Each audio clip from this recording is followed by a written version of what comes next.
مکہ مکرمہ میں ایک صحابی تھے حضرت صہیب. حضرت صہیب یہ جوان تھے، ان کی عمر 25 سے 27 سال کی، اور ان کی جوانی کا حال یہ تھا کہ نہایت ہی عمدہ اور مہنگی خوشبو استعمال کرتے. مکہ کی گلیوں سے گزرتے تو ان کی خوشبو آتی تھی. بڑے رئیس خاندان سے تھے، لیکن میرے آقا کے دامن میں جب آئے، باپ کٹر دشمن تھا، ماں بھی کٹر دشمن تھی میرے آقا کی. وہ نہیں چاہتے تھے کہ صہیب ہمارا محمد صلی اللہ علیہ وسلم کے ساتھ جائے، اس لیے کہ رسول پاک کے صحابہ میں اکثر غریب تھے. ایک امیر کا بیٹا کیسے آ جائے گا؟ ماں باپ روکتے رہے، لیکن یہ محبت بڑھتی ہی رہی. ایک بات یاد رکھیں، دیوانوں کا حال ہی یہ ہوتا ہے، جب جب انہیں حضور سے روکا جاتا ہے محبت میں اضافہ ہی ہوتا جاتا ہے. سبحان اللہ. ہم نے دیکھا ہے محبت میں اضافہ ہی ہوتا جاتا ہے. اس صہیب کو ماں بھی روکتی رہی، باپ بھی روکتے رہے. وقت ایسا آیا کہ باپ نے دھمکی دی کہ اگر تو وہاں جانا نہ چھوڑے گا تو تیرے ساتھ میں بہت برا سلوک کروں گا. جب یہ ظلم سہتے سہتے صہیب نے دیکھا کہ میرے آقا ہجرت کر کے مدینے چلے گئے، مکہ میں نہیں تھے، تو حضرت صہیب نے کہا میں بھی اب مکہ چھوڑ کر کے ہجرت کر کے چلا جاؤں گا. باپ نے کہا اگر تو نے ایسی حرکت کی تو ساری جائیداد تیرے سے میں آگ کر دوں گا، تجھے ایک پھوٹی کوڑی بھی نہیں دی جائے گی. حضرت صہیب نے کہا جو لکھوانا ہے مجھ سے لکھوا لو، جائیداد تمہیں مبارک، مال و دولت تمہیں مبارک، میں مدینے کا مسافر مدینے چل کے رہوں گا. باپ نے کہا ساری چیزیں کر لی گئی، جائیداد ختم، کچھ دینے کو تیار نہیں. صہیب تنہا صرف بدن پر جو کپڑے پہنے تھے نکل پڑے مدینے کے راستے پر. ابھی تھوڑی ہی دور گئے تھے، پیچھے سے ماں پکارتی ہے، کہتی ہے صہیب تجھے پتا ہے تیرے جسم پر جو کپڑے ہیں وہ ہماری کمائی کے ہیں، ہمارے پیسوں کے ہیں، ہمارے پیسوں کے کپڑے پہن کر کے تو محمد کے پاس جائے گا. حضرت صہیب واپس گھر آئے، ان کپڑوں کو بھی اتار دیا اور ٹاٹ کے کپڑے، گونی کا لباس اپنے جسم پر ڈال دیا اور کانٹوں سے بٹن بنا کر کے انہی ٹاٹ کے کپڑوں میں وہ مکہ سے ہجرت کر کے نکل پڑے. انہیں کوئی چیز روکنے والی نہیں تھی.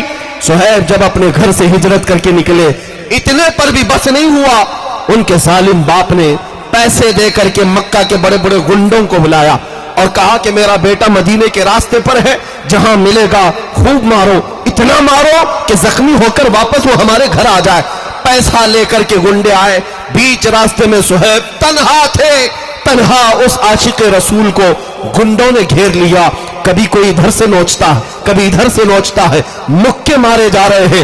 وہ تنہا میرے آقا کا غلام مقابلہ تو کرتا رہا، لیکن اتنے مار کھایا کہ ناک پوری پھٹ گئی اور خون جاری ہوا، زخموں سے پورا چہرہ سوج گیا، گھٹنے ٹوٹ گئے، جگہ جگہ زخم ہوئے، تھک ہار کر کے زمین پر لیٹ گئے. ان گنڈوں نے کہا چل واپس مکہ چلے جا، اسی میں تیری عافیت ہے. صہیب نے کہا اب تو ایک بار میں چھوڑ چکا، موت آئے گی تو میرے مصطفیٰ کی تلاش میں آئے گی، اس راستے میں ہی آنی ہے تو آ جائے. وہ بھی تھک ہار کر کے چلے گئے. اے میرے عزیزو، اے دیوانگان عشق محمد، دنیا آج بھی تمہارے ساتھ یہ حشر کرنے کو تیار ہے. ان ظالموں کو بتا دینا موب لنچنگ تم کر کے کسی عاشق کے عشق کو کبھی نہیں چھین سکو گے. جتنے تم مارو گے انشاءاللہ اتنی ہی ہمارے عشق رسول میں اضافہ ہوگا. صہیب کو مار کر کے، توڑ کر کے، زخمی کر کے دیکھ لیا، واپس وہ مایوس ہو کر چلے آئے. جانتے ہو پورا دن زخموں کے حالت میں چور چور وہ وہیں پڑے رہے. دوسرے دن کچھ ہوش آیا تو پیدل سفر کر کے مدینے آ رہے ہیں. 9 دن کا سفر، 425 کلومیٹر کا سفر ہے مکہ سے مدینہ. یہ پیدل چلے آ رہے تھے میرے آقا کے اشتیاق میں، میرے آقا کی محبت میں. ادھر مدینہ طیبہ میں صحابہ کہتے مغرب کی اذان کا وقت تھا. میرے آقا صلی اللہ تعالی علیہ وسلم مسجد سے باہر آئے اور قریب اپنی گردن اونچی کر کر کے بار بار اس طرف دیکھ رہے ہیں جو سفر کا راستہ تھا. صحابہ پوچھتے ہیں آقا کوئی قبیلہ آنے والا ہے، کوئی وفد آ رہا ہے، آپ سے ملاقات کے لیے کوئی قبیلہ آنے والا ہے؟ میرے آقا نے فرمایا نہیں، میرا ایک دیوانہ، میرا ایک عاشق آنے والا ہے جو زخموں سے چور ہے. لوگوں نے اس کا راستہ روکا مگر اسے کوئی نہ روک سکا. صحابہ کہتے کون ہے جس کا انتظار مصطفیٰ کریم فرما رہے ہیں؟ تھوڑی دیر کے بعد صحابہ کہتے ہیں زخموں سے چور، خون میں لت-پت، ٹاٹ کے کپڑے جگہ جگہ سے پھٹے ہوئے. ہم نے دیکھا تو یہ تو صہیب ہے جو مکہ کے مالدار کا بیٹا، جس کی خوشبو اتنی مہنگی تھی کہ لوگ سونگھنے کے لیے آیا کرتے.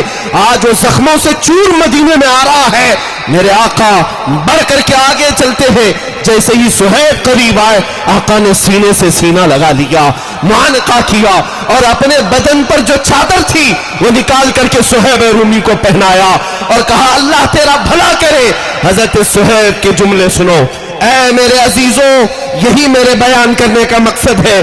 جس کو لوگوں نے توڑا، ماں نے مارا ہوگا، باپ نے مارا ہوگا، گنڈوں نے پیٹا ہوگا، مال چھین لیا ہوگا، لیکن جب وہ تھکا ہارا غلام مدینے پہنچتا ہے، میرے آقا کے سینے سے سینہ لگتا ہے، رسول پاک چادر پہناتے ہیں، تو دیکھو صحابہ کہتے ہیں صہیب کے چہرے پر ہم نے خوشیوں کے آثار دیکھے.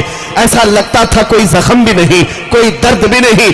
اس کے بعد اپنے دونوں ہاتھ پھیلا کر کہتا ہے، صہیب کہتا ہے میرے دوستو اب تو مجھے کسی غم کا احساس بھی نہیں.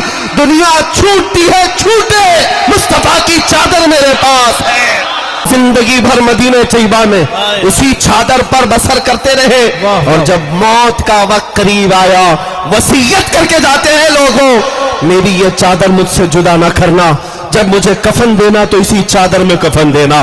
اس لیے کہ دنیا میں اگر سب سے زیادہ محبت کرنے والی کوئی ذات ہے تو وہ ماں ہوتی ہے، باپ ہوتا ہے. لیکن میرے ساتھ تو معاملہ یہ ہے، مجھ سے محبت کرنے والی ماں نے بھی چھوڑ دیا، باپ نے بھی چھوڑ دیا. میری عزیز ماں نے میرے کپڑے اتروائے.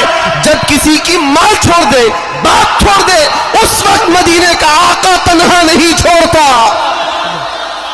سبحان یہ ہے ہماری محبت کی وجہ، یہ ہے ہماری محبت کی وجہ.